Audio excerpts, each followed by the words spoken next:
Good morning. Sometimes this TV just be in the way. It's not even plugged up. A painting should be here instead. What you think?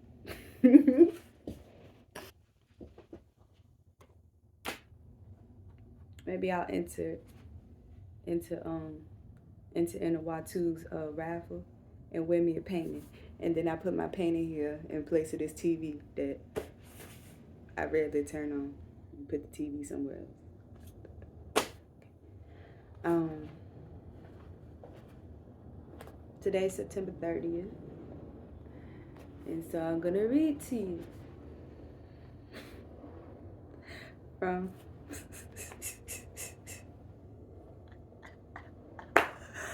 I'm in such a good mood this morning. I feel really great.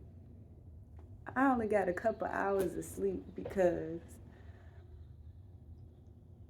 I was up talking and creating and dreaming and releasing, and I woke up feeling lovely and grateful. Okay, it's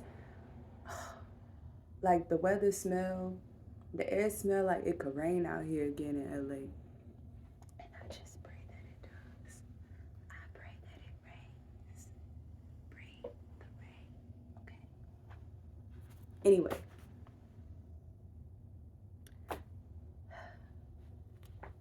Acts of Faith,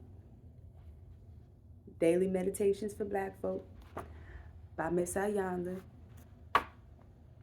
Today it says, those who don't know how to weep with their whole heart don't know how to laugh either. Golden Mare. Before I get to that made me think of Kayla, the positive soul, my sister girl. It made me think of her because I feel like we had a conversation about weeping and grieving.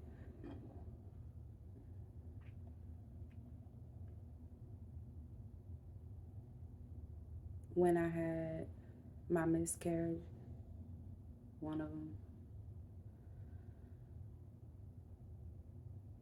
But I had leaned on her for support at that time, right? And so I learned that there's a difference between crying and weeping. Like crying, but you're crying and there's tears coming out and you're mourning and you're grieving, and these emotions that you're feeling, you're not giving them space to go beyond you because you're holding it in. You don't want anybody to hear, you don't want anybody to see, so you weep to yourself.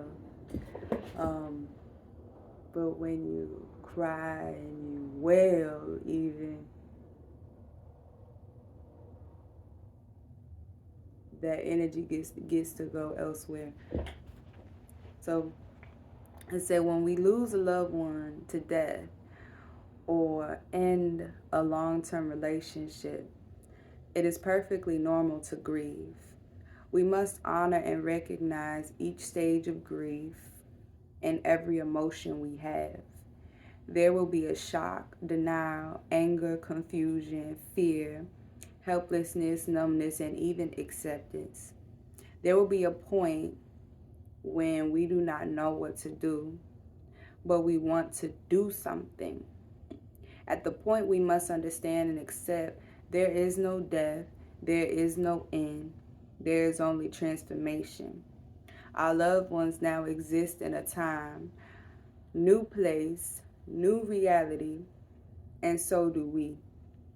The relationships we knew, it has been transformed from the physical to the spiritual, from marriage to separation, from loveship to friendship. It has not ended, it has changed. When we allow ourselves to grieve, we release the negative thoughts and emotions that make it easier to accept the change. When we do not grieve, we get stuck. Grief is natural, normal, and to be expected.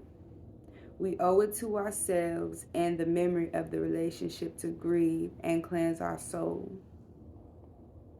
I will take the time to grieve and prepare myself for change.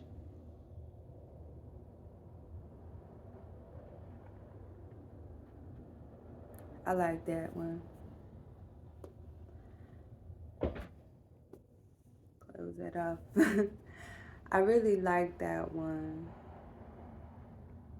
I do. Shit made me think about my baby sister when my granny passed away. And by the time my granny passed away, she didn't have all her memory. And she did not remember me.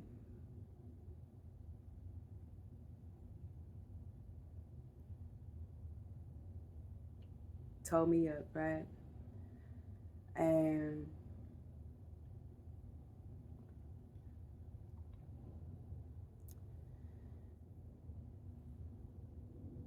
I had got a feeling.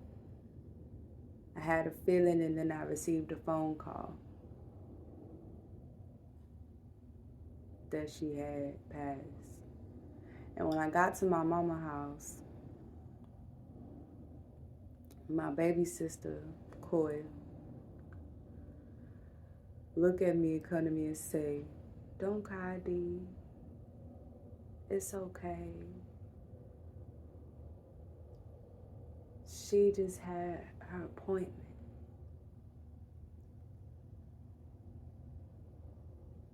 She had an appointment to make.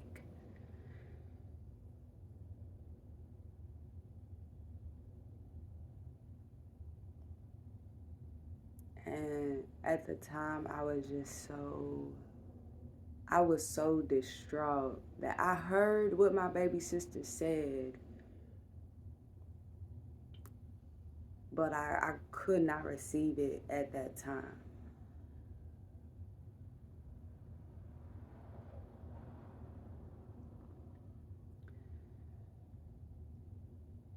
Not even a full year later,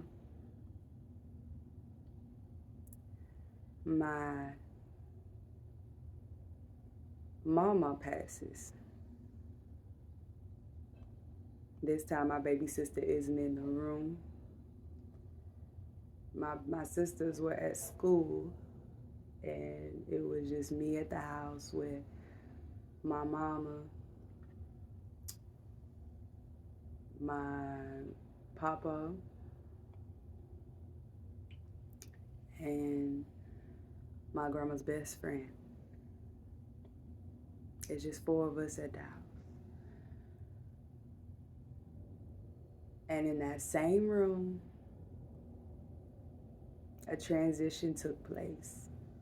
But a transition also took place in my spirit and in my perspective of death and life.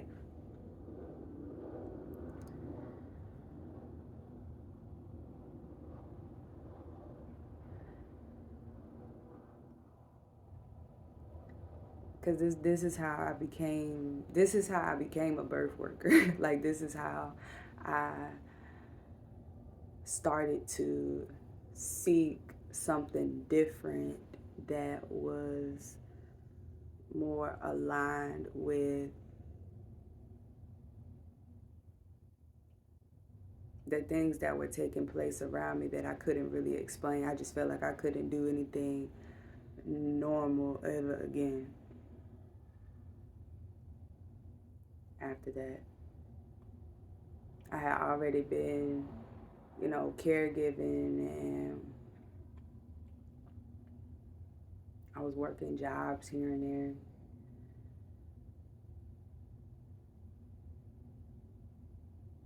And I was doing a lot of shit that was really killing my spirit and my body.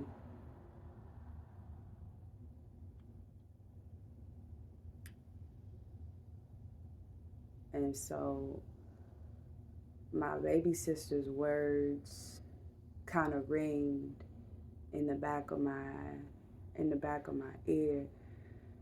So and I feel like it was somewhat of preparation, because when I realized what was happening, it's like I wasn't even in my body.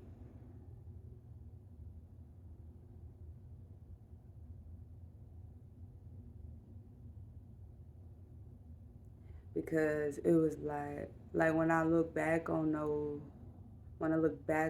that time in that room on May 22nd, 2018, when I look back on that day, I can remember every single detail so vividly, from the time I went to the dollar store around the corner to go get some straws, and then picked up a wooden Redbird, and then got back to the house, and my grandma didn't want to drink no water. Went to the store to get her straws so she could drink water. And then when we got there, she didn't want to drink no water. And she didn't want nobody to touch her. And she didn't want, like, they was, people was coming to get ready to put her on hospice care, and all these oxygen tanks and shit. And she just didn't want none of it. She didn't want that. And at a certain point, I was like, okay, she don't want this.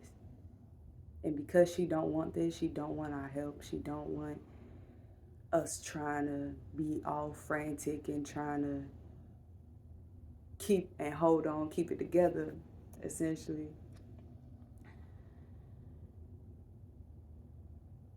It was like I knew exactly what the fuck was about to happen. And I didn't know what that was going to entail, or the things that I did and performed, the things that came out of my mouth, the way that my hands moved, the way that the ceremony that essentially took place in that room.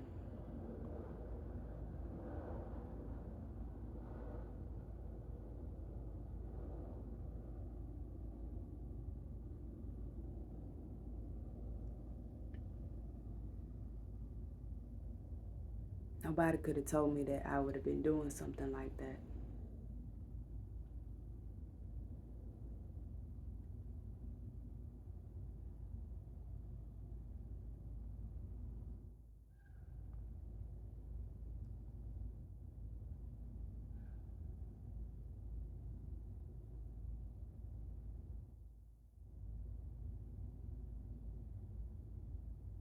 It was like I was possessed with the true spirit of my ancestors. Cause I kid you not, I don't, to this day, I don't know. Like, there's no logical explanation to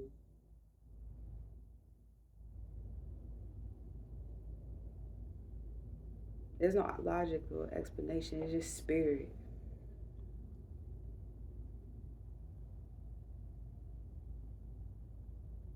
And it's funny because the some of the last, conversations and experiences that me and my mama had, where it talks about spirit. And she was telling me that I was going to be doing things, and And most of the time my mama was talking to me, I was high as a kite. So I really didn't. I really didn't. I was probably high that morning. I was probably high as fuck that morning. To lie to you now, I was probably high as hell. Like if I'm recalling that time of my life, I was probably high as kite. Okay, and um,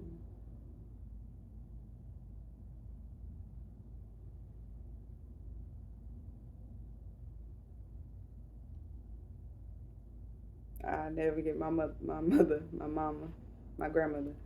She um, she looked up at my mother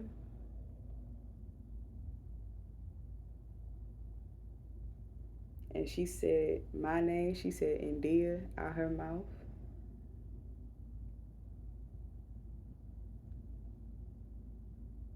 Her speaking my name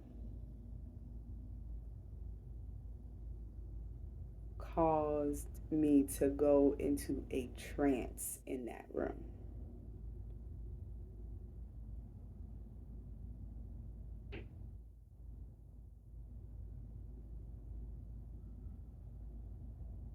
And she started moving around. I remember hearing my mother wailing, starting to wail, and I've never heard my mother cry like that ever in her life. Ever.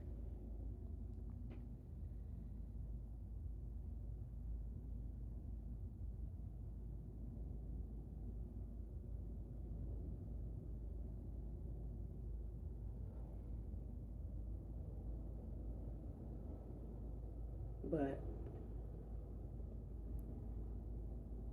like my sister said, my grandma had an appointment and I had an assignment to make sure that my grandmother arrived to her appointment in so many words.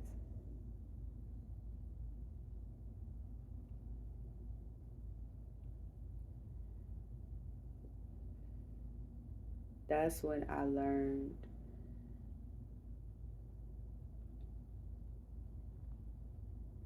and was beginning to see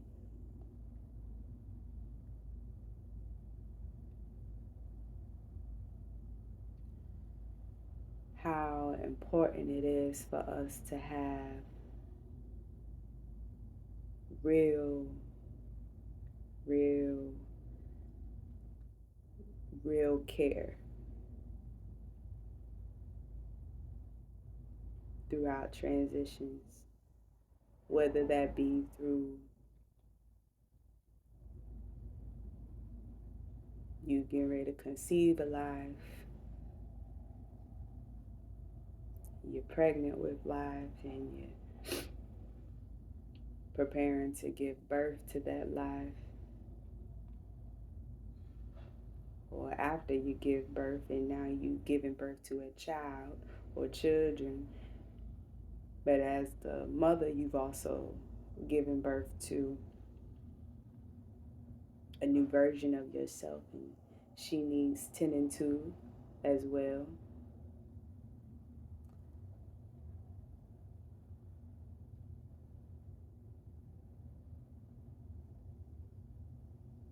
And when people are going through transitions, whether that's the end of their life, the end of this life cycle for them, they need support and guidance and ceremony and celebration as their spirit is transitioning back into formlessness and back into the ancestral realm, if you will.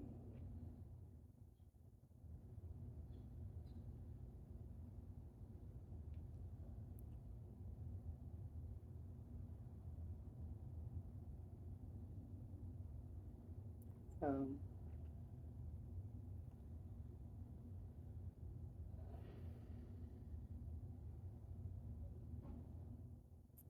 I don't really know how I got here in this conversation with you all, but what I do know is that um,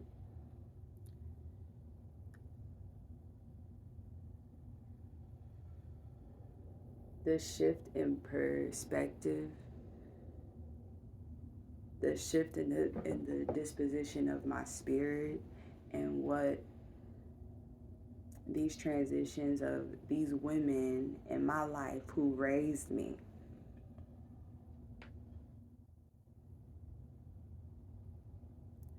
who passed down gifts onto me that we were taught to be ashamed of or to hide. And upon my mama's time and her transitioning, there were things that I was told that made me strange or made me crazy, and I would see that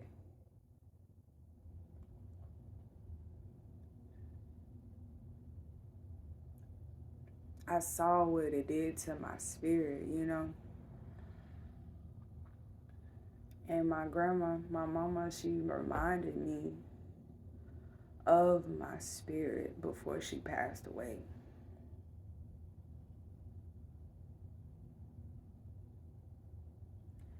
She reminded me that she possessed the same gifts, that her mother possessed the same gifts, and she told me to own it. And she told me to not be scared.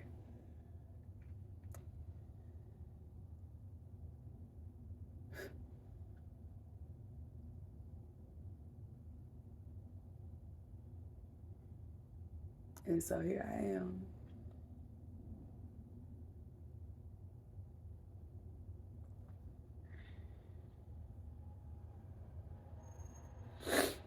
Here I am.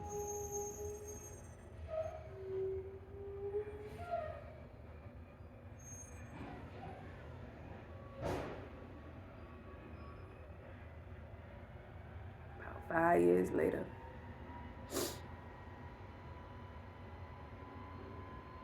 About 5 years later, after she done transitioned.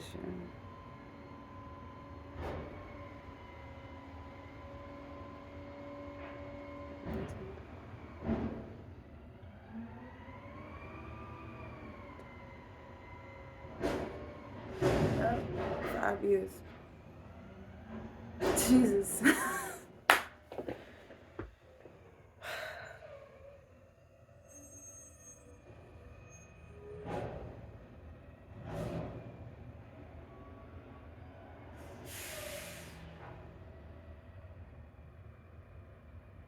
I just turned 20.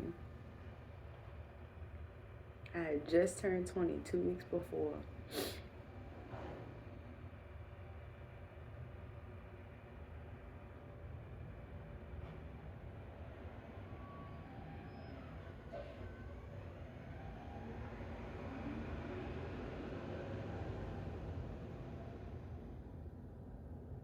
So 2018, 2019, 2020, 2021, 2022. And there have been, in those years,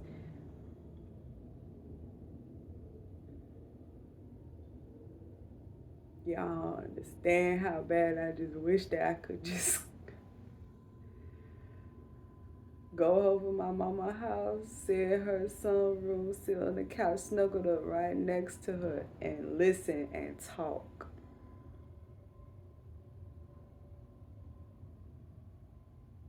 For hours about any and everything. Play cards with her. Make her go for coffee runs.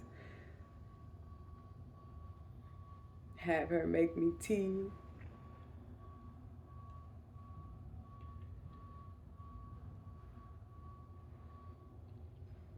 All the time we just sit up in that bed, in that same old room.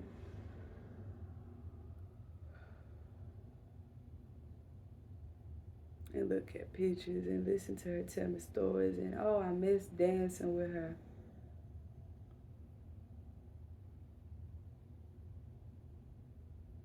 And I'll miss watching the way my granny clap her hands.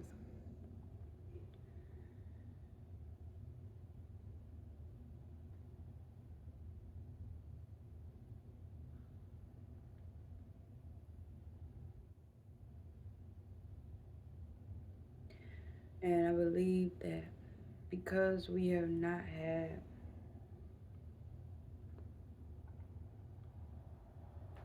as black folk in America, we have not been given the access always to our practices, to our traditions, to especially for how we are supposed to grieve and view life and death.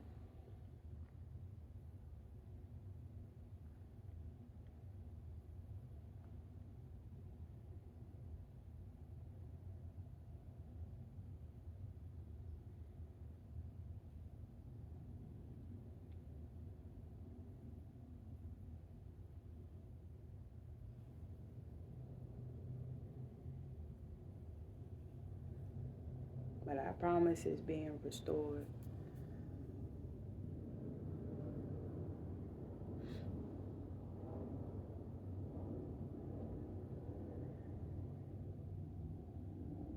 It's being restored. One way or the other, it's being restored, man.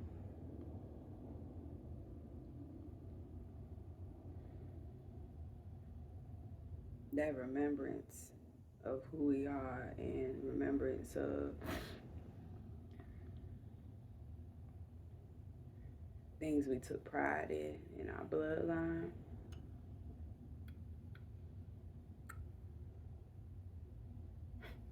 Is being restored, is being reignited.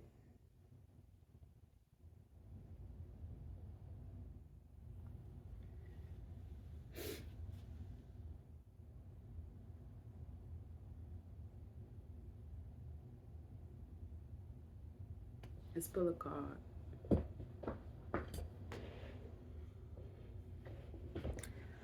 Gonna pull a card from my grandma deck.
So we gonna pull a card.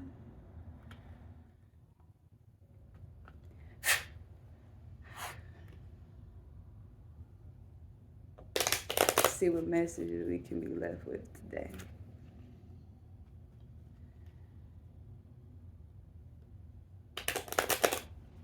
What y'all think about when y'all hear the word inheritance? I usually used to think about money.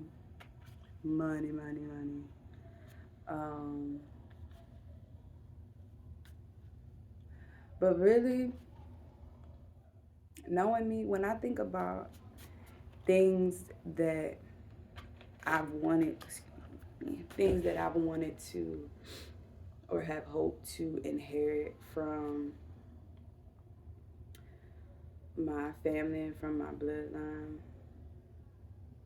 I've been receiving it, you know, and I've been putting it out there. Like, I don't know. Um,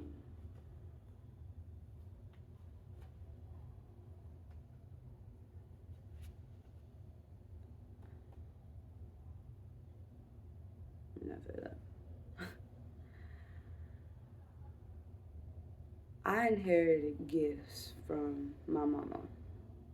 I inherited these cards. I inherited sight, vision. When my grandma, my great grandma, Katie Ruth, passed away when I was 10, I remember the last summer of me seeing her, and she laid hands on me.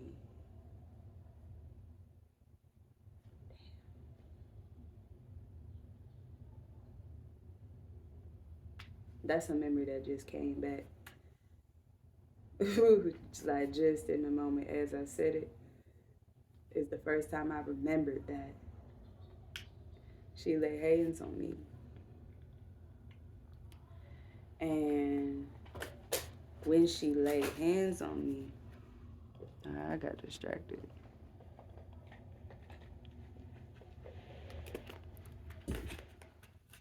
She passed that on to me.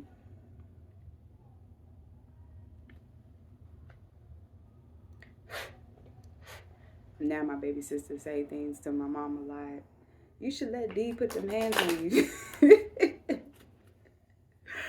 For real. You should let D put them hands on you. Thank you. Thank you, mama, for these tools that you give me in a time when I really needed them to further connect with you, but also to further connect with our bloodline and connect with spirit in a way that you knew I needed to be remembered and honored and respected. What messages do you have for myself and those I am reaching to at this time?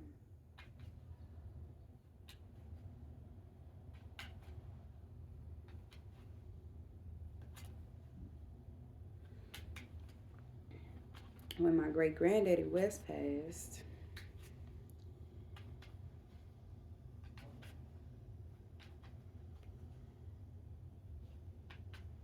that's the first time I remember having visions of people passing away.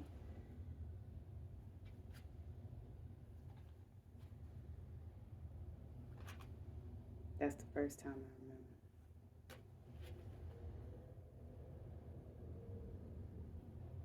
Is that all? Mm-hmm.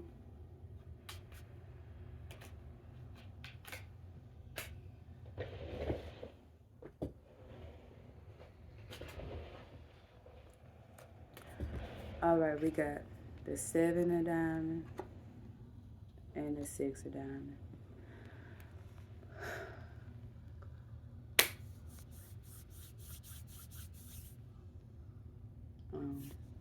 I'm going to read to y'all an excerpt from Grandma Baby Apothecary's deck guidebook about the 6 of diamonds, because this is the down that just flew out, and it was right up here. Okay, the picture is saying clover. The picture is African Americans resting and shooting dice at the edge of cotton field. Luck. 6 of diamonds, element earth. We all know somebody. We did not build health, wealth, or safety by chance in a system that classifies us as property. We have always had relationships with spirits who open doors, secure resources, and are enemies of progress. These spirits were treated as respected guests in our homes. We learned their favorite songs, their gifts, and their names. Rituals for them were done often, intentionally, and with consistency. Your success, your survival in the face of ongoing oppression is not happenstance. It's work. In today's world, luck is evidence of either proximity to spirit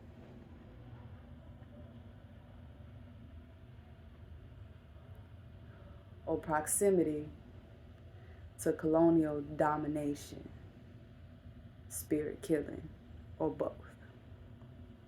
Know what name you're calling. Know what guest you're serving. I can't make this shit up, man. For real. For real. I'm so grateful.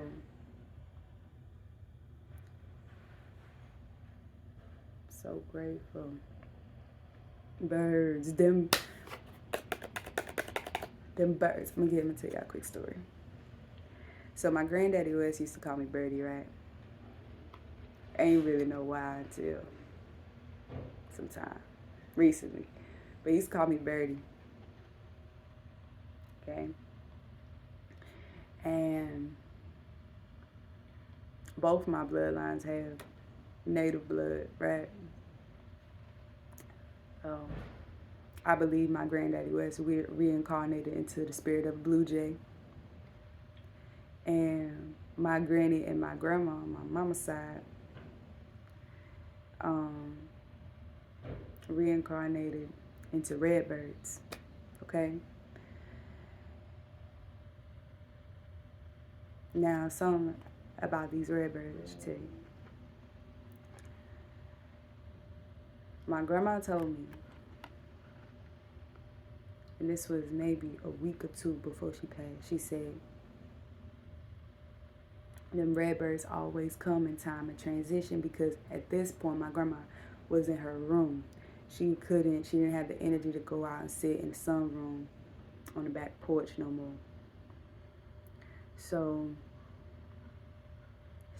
I was like talking to her about them redbirds. I was like, Mom, I know you miss seeing them redbirds. Any redbirds come visit you? She said, no, I ain't seen the redbird, but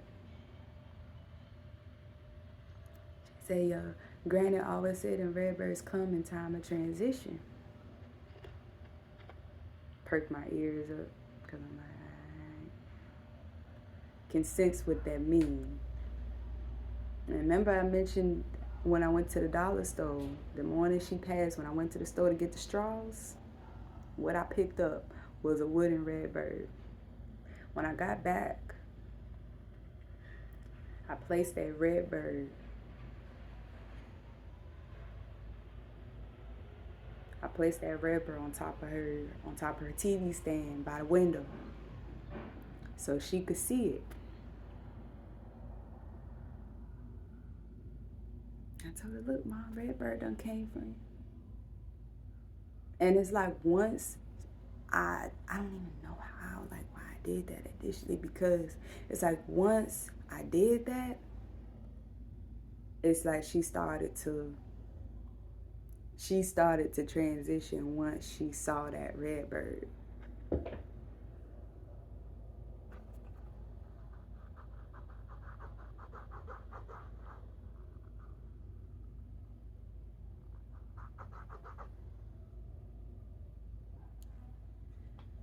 Seven of Diamonds. Listen. Element Earth. Birds carry messages from spirit, but you must still yourself and listen. Tune into the solutions, calling to be distinguished above a cacophony of noise.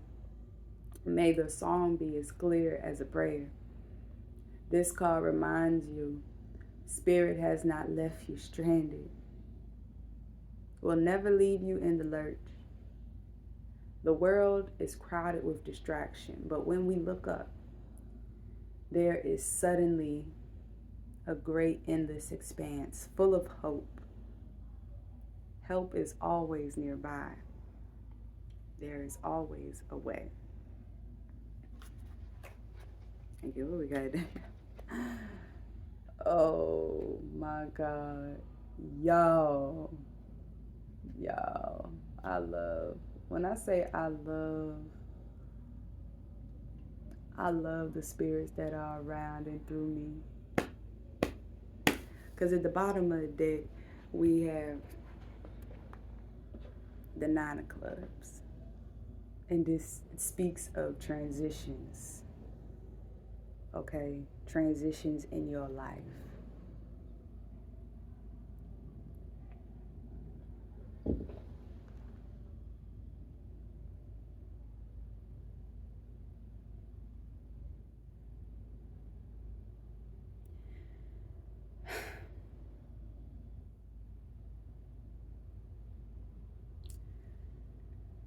Like myself, some of you may have gone through some pretty life-altering transitions over the past few years. And you may have felt like you've been deprived, or you've taken a great loss in something.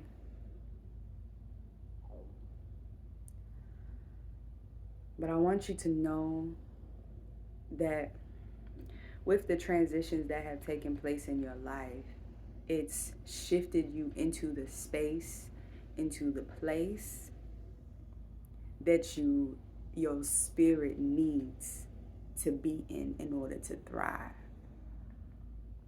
And because you are in a place where your spirit is able to thrive, you will be receiving more that nurtures that continues to sustain, but also allow for expansion. So you're going to have everything you need, essentially. And you're going to be supported in ways that you might have imagined, in ways you might have not imagined.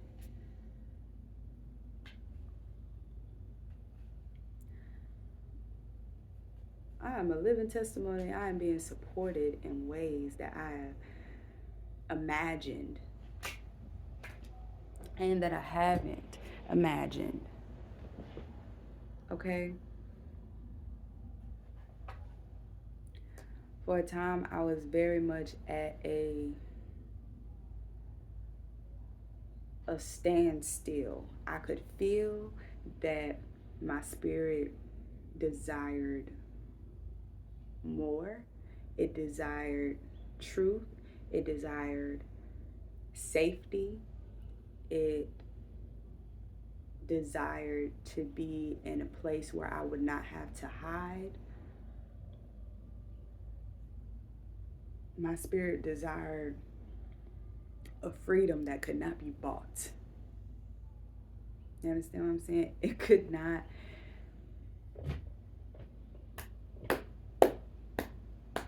My freedom of my spirit did not have a price tag on it. So I became willing to sacrifice, to release, to let go of people, places, things that was going to continue to bind my spirit where it had been suppressed.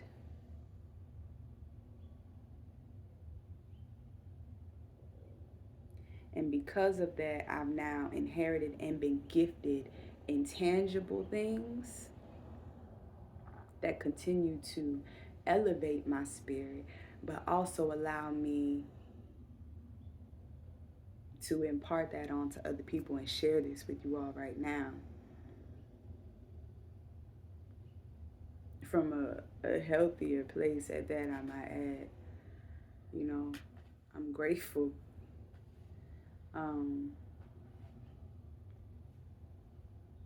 And it's also afforded me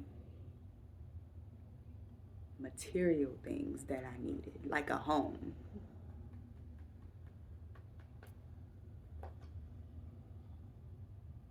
Just to name one, a home. And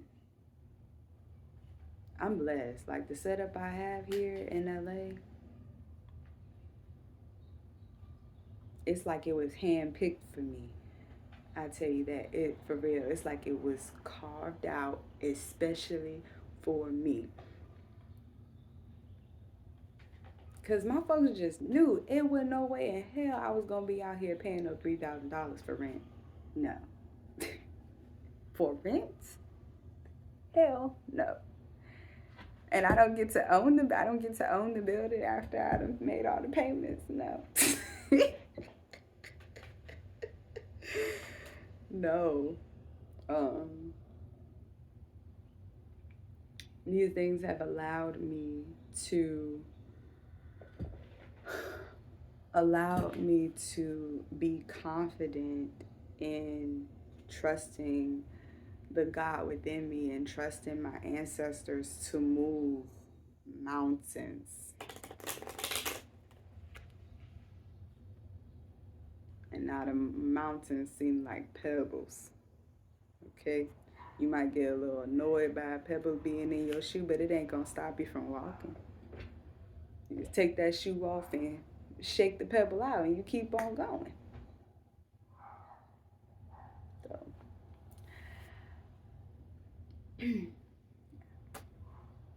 this is obviously going up on the YouTube because this video is almost 45 minutes long.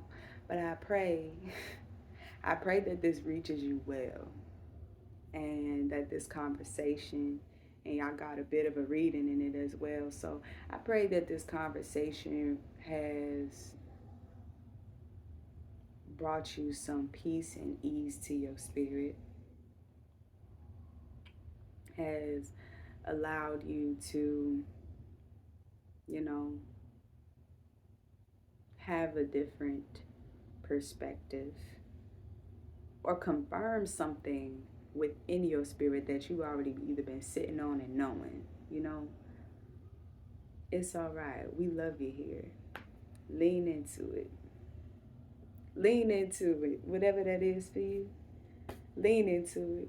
Because this is me. This is me leaning into it. Okay? And so, with love, I cherish you. You found your way here.